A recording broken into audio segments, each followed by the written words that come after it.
this is laughable. 1% over the last quarter. So let's dive into it and see how we got here and any of the things that we could have done differently to get better than 1%. Oh, we could do so many things differently. But okay, let's go. And we want to show people this is not just a made up number. You might have seen it circulating online, but this is the actual financial report from CPP. And there they are, bragging a nice, bold 1%. That's Q1 fiscal 2026 net return, 1%. Okay. Let's put that into perspective, 1%. So we're talking about a fiscal year end that starts April 1st. Okay. So you're talking about a S&P 500 at that time, that's 5,600. Okay. March 31st. Fast forward until June 30th here, you have 6,200. Okay. So you're talking about a 600 point change, roughly 11%. So the S&P 500 in that time, I don't mean for the year, I mean in that same quarter is up 11%. But the geniuses over at CPP Investments managed to get 1%. They managed to get a 1% rate of return. Okay. And we dig a little deeper, Trevor. Like we have to go deeper. Like, who are these people? Like what are they doing? Okay. Well, what's so funny about this, Josh, is, so many people are up in arms about CPP. Don't take away my CPP. Though people talking about Alberta independence or whatnot, or Alberta clawing back the having their own APP, and people are thinking, oh no, don't take my CPP. I'm like, the people managing your CPP are retarded. Sorry, I mean, it's an R word. I might get banned from YouTube, but still, it's bad, so bad. Yeah. Well, you might see they might be not that. I don't know if they're that good at their job, but they might be kind of smart in what they're doing. If I show you one of these slides here, and the people talking about from Alberta independence, you're going to want to see this figure. You're going to want to see the figure at the end here. Okay, so pushing back through. So what happened here? It's like this is their consolidated statement of income. Okay, where did they lose the money? They didn't lose the money on interest income or dividend income or public investments. They actually made $13 billion on public investments. They made $2 billion in interest. They made $7 billion in dividend income. They lost it on $3 billion on private investments, and they lost $9 billion on other private investments through holding subsidiaries. Okay. So now, surely we know that they didn't keep up with the index this time around in Q1. It's not even close. They got lapped 10x, okay, in terms of it. So who are these people? What do these people, are they not that smart? Well, maybe they are kind of smart, actually. So here's John Graham, and here's his compensation. This is John Graham's compensation according to the 2025 annual report for CPP. So he gets a base salary of $695,000, but he needs some performance pay, Trevor. You can't just give this guy $695,000 a year. He's got to eat. And so his performance pay is $1.8 million. That's what he got in 2025. Okay. Wow. And yeah, it's like that. That's what they get, right? Is that's the CEO. But what about Christina Fanjoy? She's the senior managing director and chief financial officer. She gets a base pay of $461,000. Okay, and now, what happens for her? What does she need on top of? She needs some performance pay too, of $587,000. Okay, and then you get Maximilian, the senior managing director, global head of real assets, and head of Europe. We got to pay this guy in Great British pounds, 424,000 Great British pounds, not Canadian dollars. We're talking pounds. Okay, and then performance pay of $1.1 million, 1.1 million Great British pounds. Okay, these are not made up numbers. You can just go look at the 2025 reports. Okay, so maybe they're kind of smart. Maybe they're not so good for you. Hang on just a cotton picking second. Okay, so these guys are supposed to be managing the funds for the CPP for Canadians. You put your money in and these guys invest it, get a gain, and supposed to be building up this fund. And they're doing a horrible job at it, but they get bonus pay. Like they're making millions of dollars a year. Millions per year to get lapped 10 times by the S&P 500. If that doesn't piss somebody off, I don't know what will. I mean, that's ridiculous. I could do a better job, and I'm not that. You got to be connected, I guess. I mean, it's not about being smart, I suppose. It's about being connected. Well, the next ones are going to show us like almost anyone could do a better job unless you're not trying to. So they actually publish their value added stats. So what are their net returns and their value added? And they will openly admit that they have underperformed the index by 0.8%, almost a full percentage point over the last 5 years. Wait to see how that value added is going to turn out this time around, now that they got lapped 10x in Q1. So it'll be an interesting value added computation for the 2026 fiscal year when you get to the end of it. But even before this disastrous quarter performance, in the last 5 years, they were underperforming the indexes by 0.8%. So almost a full percentage point. Okay? And of course, for 5 years? For 5 years. Holy 5 crap. years underperforming. That's what you get for $1 million. Maybe they should pay him some more, Trevor. Maybe he needs a little more performance pay. Maybe then he would go to the end. Look at his total compensation. $6,392,000 with his pension and all the other compensation. Obviously he needs a pension. He only got 1.8. Right. 1.8 million of a bonus. Got to give the guy a pension, right? So man, his bonus alone is a pension. Like, God. Yeah. All right. And okay. Continue with this shit show. Let's back up.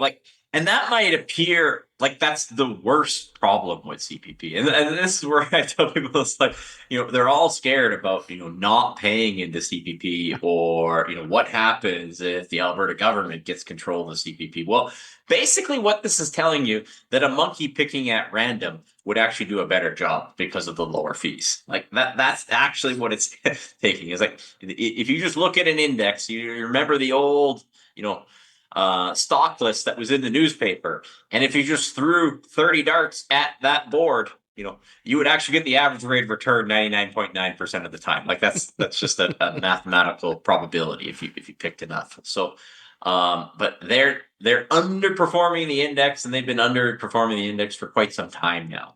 Okay.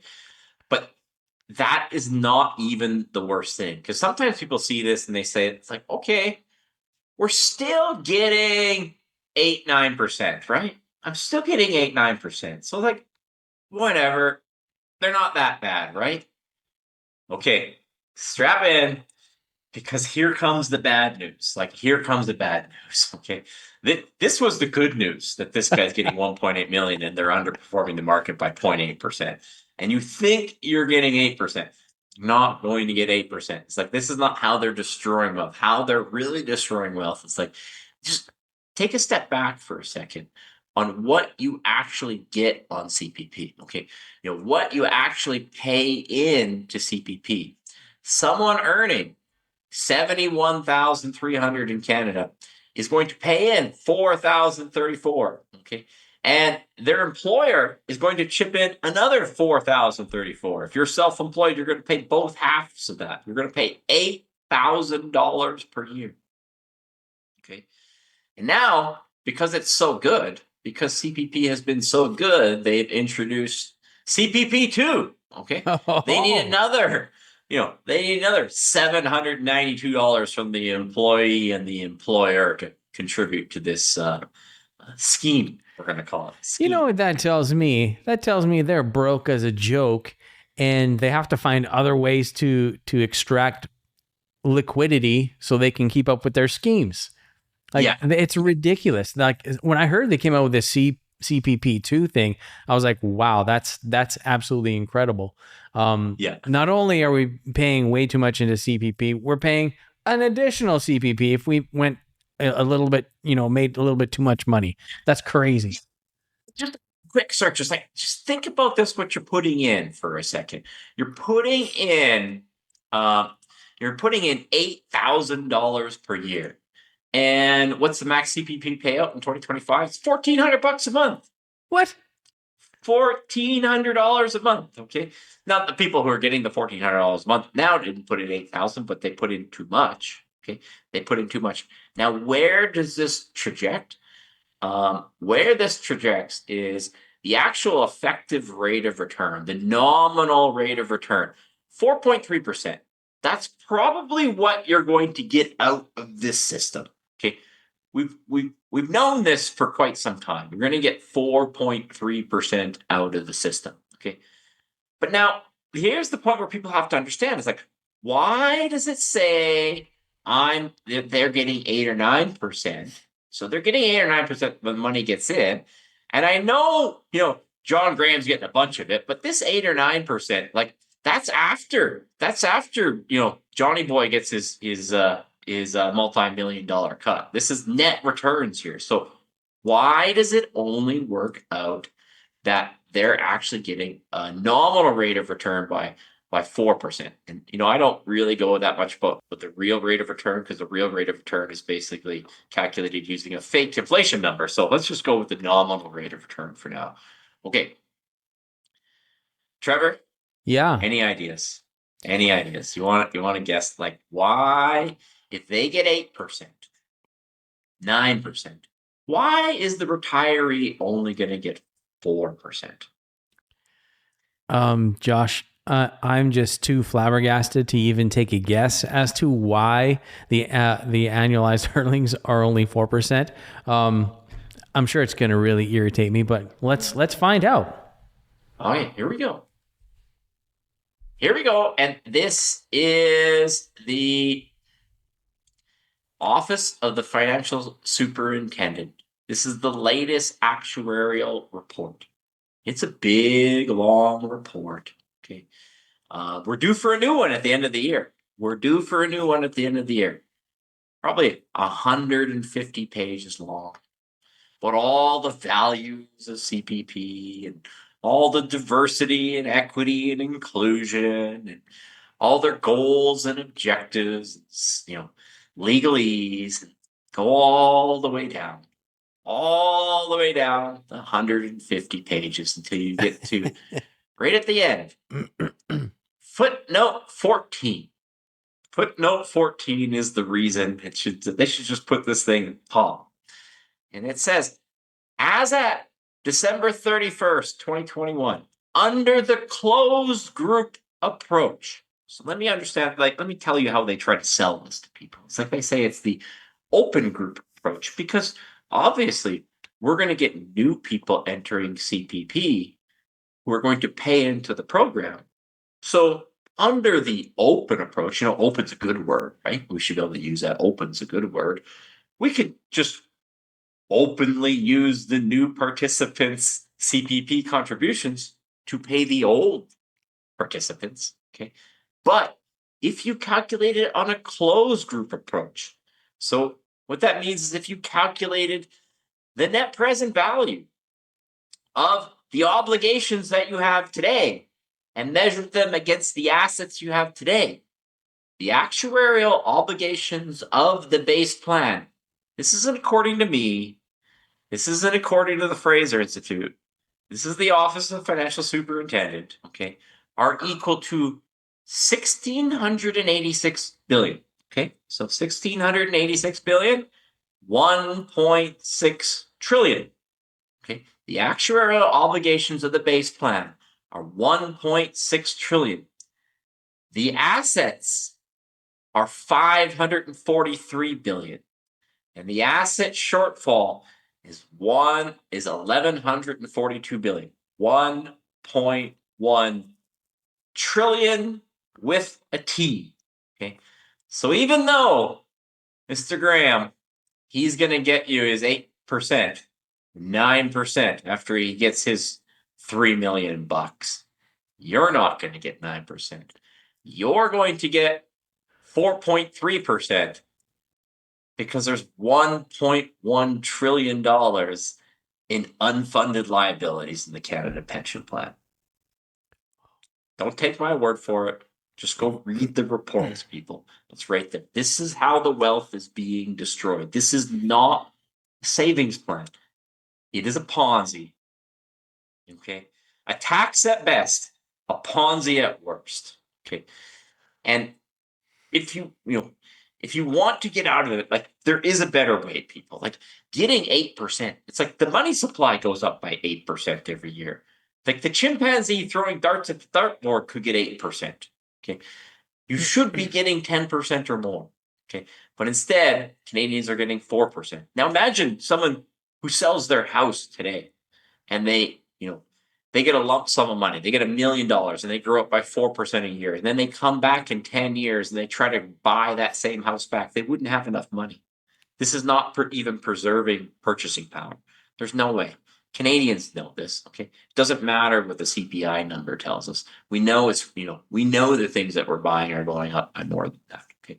And where is the money there? It's like under the closed group approach. And this is going back to, what if Alberta wanted to cash out of this thing? It's like, the money isn't there, people. They don't have enough money to meet their obligations. So they're not going to give you the money to meet the present value of those current obligations, because they don't have it. They're $1.1 trillion short of having it. And so they'll continue to get a poor rate of return, and they will continue to be underfunded. Okay. And so you won't even get that poor rate of return, because you're not paying into your retirement. You're paying for people who are already retired and didn't save enough, and the money's not there. So I think it's safe to say that if you're hoping for that $1,443 a month, and you're in your, let's say my age, in your 50s going into your 60s, and that $1,443 is not really going to be there for you. So you got to get into doing something different. Obviously CPP is a scam, Ponzi. It's set up just like a Ponzi. The new people coming in are paying for the people getting out. And eventually that thing crumbles. They always crumble, and that's why they made them illegal. Because, people who get into the Ponzi scheme at the very beginning, they're the ones who benefit from it the most. And the people who are in it the last, they lose their investment, and, they're stuck with nothing. So basically, most of the people who are depending on this and hoping for this and crying for their CPP and their retirement fund, it's not going to be there, folks. I hope you know that. I hope by now you realize that. So it doesn't matter if it's in the Canadian pension plan or the Alberta pension plan. They're both stupid.